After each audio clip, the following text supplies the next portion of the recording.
Magandang araw po sa inyong lahat. Turuan ko na po agad kayo na makapagtanong sa Ingles. Magbigay na po agad ako ng halimbawa.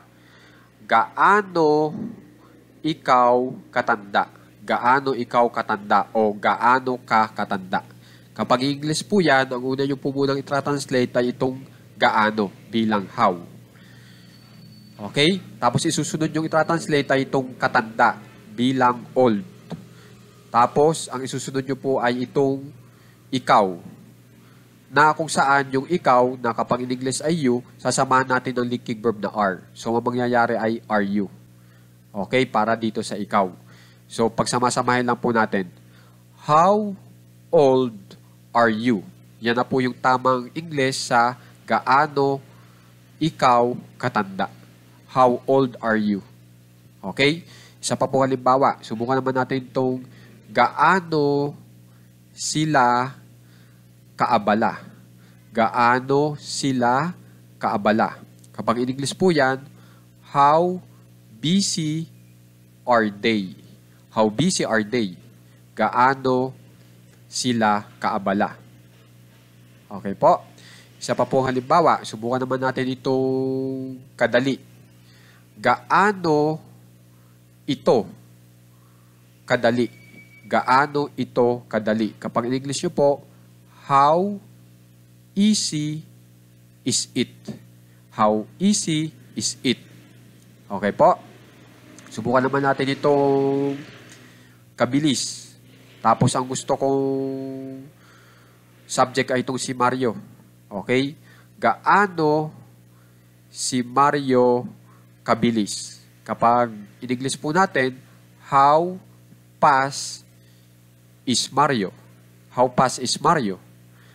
Gaano si Mario kabilis? Okay, subukan naman natin ay itong iyon. Gaano iyon katalas? Pag in English nyo po yan, how sharp is it? How sharp is it? Okay po.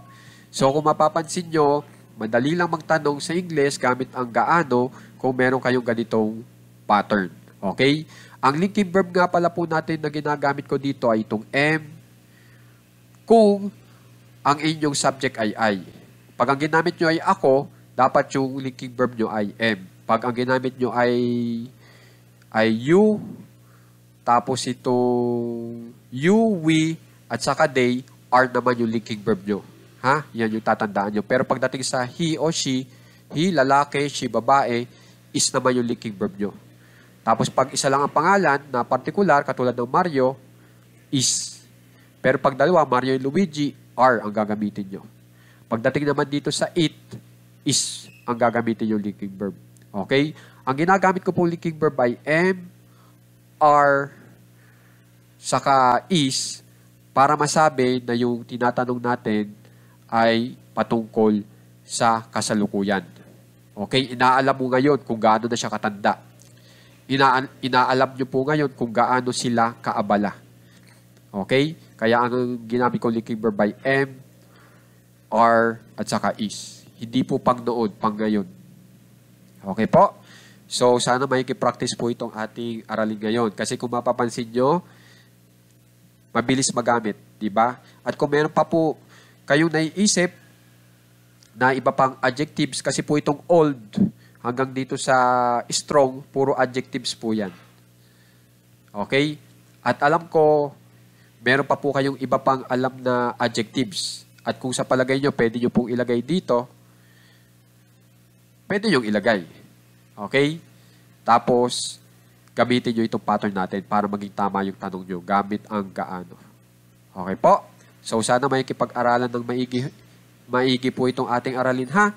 Kasi alam nyo naman po na ito po ay magagamit nyo rin po agad. Okay? Maraming salamat po.